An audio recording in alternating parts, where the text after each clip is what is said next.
زکوٰۃ حقیقت میں ہے کیا، اس کو سمجھ لیجئے۔ زکوٰۃ کے اعتبار سے بھی شریعت اسلامی کی روح سے مال جو ہے وہ دو قسم کا ہے۔ جیسے زمین میں نے عرض کیا دو قسم کی ہے، خراجی، عشری۔ ایسے ہی مال باطنی، اموال باطنی، اموال ظاہری۔ کسی شخص نے گھر میں کچھ پیسہ رکھا ہوا پس انداز کر کے، یہ اموال باطنی ہے۔ کسی نے زیور رکھا ہوا ہے، چلیے سونے کی ڈلی رکھ لی ہے کسی نے، کسی برے وقت کے لیے، پتہ نہیں نوٹ جو ہیں وہ تو دھیلے کے رہ جائیں، جیسے کویتی دینار ہو گیا تھا، کہیں ایسی آفت نہ آ جائے کوئی تھوڑا سا سونا لے کر رکھ لو۔ یہ جو گھر میں چھپا ہوا مال ہے یہ اموال باطنی ہے۔ ان کی زکوٰۃ اسلامی ریاست، نظام خلافت زبردستی نہیں لیتی، ورنہ تو گھر گھر جا کے جامع تلاشی کرنی پڑے گی، ٹرنک کھولنے ہوں گے، تکیے ادھیڑ کر دیکھنے ہوں گے کہیں کچھ رکھا ہوا تو نہیں ہے۔ اسلام کا نظام فطرت ہے۔ اموال باطنہ میں آپ کو آزادی ہے، زکوٰۃ دیں جسے چاہیں دے دیں، آپ کا اور اپنے رب کا معاملہ ہے، وہاں حساب جا کے دے دیجئے گا۔ اموال ظاہری کی زکوٰۃ جبراً لی جائے گی۔ وہ کیا ہے؟ یہ مال ہے جو دکانوں میں ہے، اموال تجارت۔ یہ فیکٹریاں ہیں جن میں فنشڈ پروڈکٹ بھی ہے، خام مال بھی ہے۔ یہ بھیڑ بکریوں کے گلے ہیں، ہزار ہزار بھیڑیں اور ہزار ہزار بکریاں، اونٹوں کی قطاریں۔ یہ ہے جو ظاہر مال ہے، سامنے ہے، کہاں چھپا کر لے جائیں گے؟ گودام بھی ہے تو وہ گھر تو نہیں ہے، گودام کی تلاشی ہو سکتی ہے، دکان کا حساب لگایا جا سکتا ہے۔ فیکٹری کے اندر اس کی زمین، اس کی مشین، اس کے ٹولز ایگزمپٹ، اس پر زکوٰۃ نہیں ہے۔ لیکن جو بھی مال ہے اس میں وہ دو شکلوں میں ہوگا، یا خام مال ہے، کپڑا بنانے کا کارخانہ ہے تو دھاگا پڑا ہے اتنے کروڑ کا، تیار کپڑا ہے اتنے کروڑ کا، اس کا 2.5% دے دیجئے۔ مال ہے 5 لاکھ کا دکان کے اندر، 2.5% دے دیجئے، اموال ظاہرہ ہے۔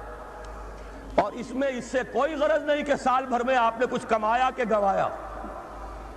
جب تک آپ نصاب کی حد سے اوپر ہیں، چاہے آپ کا اس سال میں آدھا مال گیا، 10 لاکھ کی مالیت تھی، اب آپ 5 لاکھ کے ہیں، لیکن 5 لاکھ پر بھی آپ کو 2.5% دینا ہے، چاہے کمایا ہو چاہے گوایا ہو۔ اور یہ ٹوٹل پر ہے، کسی اکاؤنٹنٹ کی ضرورت نہیں، جو تاریخ معین ہے جا کر دیکھیے کیا مال پڑا ہوا ہے، 2.5% حساب کر کے دے دیجیے۔ اتنی رقم آئے گی۔ ابھی جو کہہ رہے تھے جنرل صاحب کہ یہ نعرہ بھٹو نے لگایا، یہ بالکل وہی بات ہے جو علامہ اقبال نے فرمائی ہے۔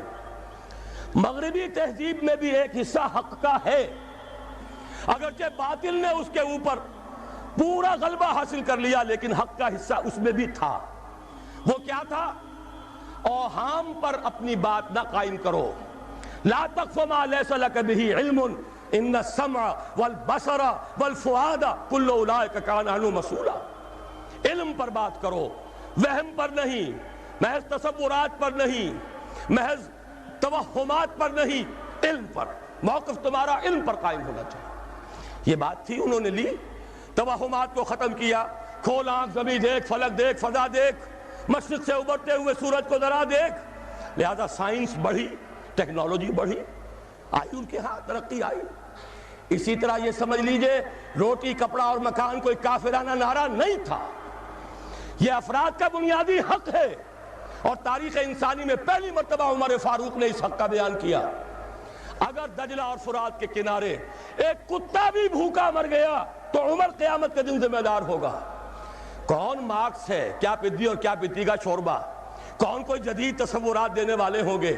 یہ کل کی پیداوار ہے اور آج ختم ہو چکے، آج ان کے چہروں پر کالک بری جا رہی ہے، آج ان کے مجسمے گرائے جا رہے ہیں۔ عمر فاروق کا فرمان، یہ محمد کے غلام اور ایک ادنا تربیت یافتہ سپاہی کا فرمان ہے، یہ تا قیام قیامت قائم رہے گا۔ ہر شہری کی بنیادی ضروریات کی کفالت ہے جو نظام خلافت کے ذمے ہے۔ اور اس میں تو جیسا کہ میں نے عرض کیا، اس میں تو حضرت عمر نے مسلمان نہیں کہا، صرف مسلمان نہیں، جانوروں تک بات پہنچا دی۔ اس کا مطلب یہ کہ غیر مسلموں کا بھی حق ہے۔ اس لیے کہ حضرت عمر ہی نے ایک مرتبہ دیکھا تھا، کسی صوبائی دارالحکومت کے دورے پر گئے تھے، کوئی ایک بڈھا غیر مسلم غالباً مجوسی تھا، وہ کچھ خیرات مانگتا پھر رہا تھا، بہت بوڑھا ضعیف۔ وہاں کے عامل سے حضرت عمر نے پوچھا یہ کیا معاملہ ہے، یہ خیرات مانگنے پر کیوں مجبور ہو گیا؟ تو انہوں نے کہا غریب ہے اور اس کے پاس کوئی ذریعہ نہیں ہے۔ فرمایا یہ بڑا ظلم ہے کہ جب یہ جوان تھا، کماتا تھا، ہم اسے جزیہ لیتے تھے، اور آج اگر یہ بوڑھا ہو گیا ہے اور اس کا کوئی والی وارث نہیں ہے تو ہم نے اسے سڑکوں کے اوپر بھیک مانگنے کے لیے چھوڑ دیا، اس کا بھی وظیفہ مقرر ہو جائے گا۔ یہ ذمہ داری، یہ کفالت عامہ ہر شہری کے لیے۔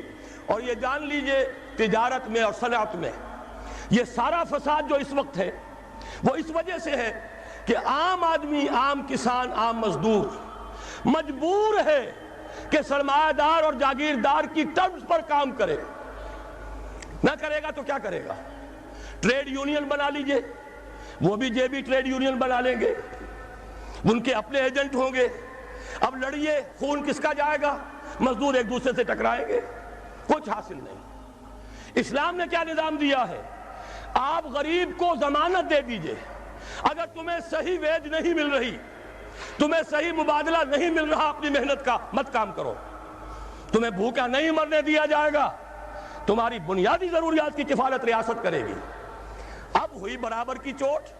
اگر کارخانے دار کہہ سکتا ہے کہ اگر آپ کو یہ چیز منظور ہے کام کیجئے ورنہ جائیے، سب مزدور چلے جائیں گے، میں لاک اپ کر دوں گا، کارخانہ بند کر دوں گا، لیکن یہ کہ مزدور اس وقت یہ نہیں کہہ سکتا، وہ تو کہے گا جناب اسی تنخواہ پر کام کروں گا، اس لیے کہ ایک دن کام نہ کرے شاید بچ جائے، 2 دن کام نہ کرے بچ جائے، تیسرے دن فاقہ آئے گا، اس کے پاس کھانے کو نہیں ہے۔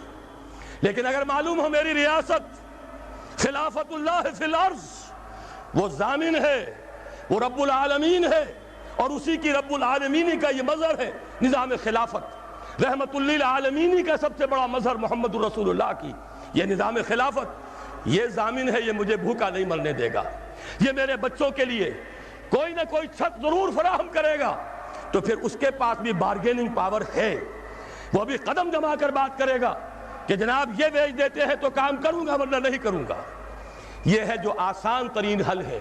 باقی یہ کہ جبر کیا تھا روس نے، اس کا حشر دیکھ لیا، اور سرمایہ دارانہ نظام اس وقت تو بڑا خوش ہے، اس کے ڈنکے بج رہے ہیں، اس کی فتح ہو گئی، سب سے بڑا دشمن سرنگوں ہے، وہ تو سجدہ کیے ہوئے ہے۔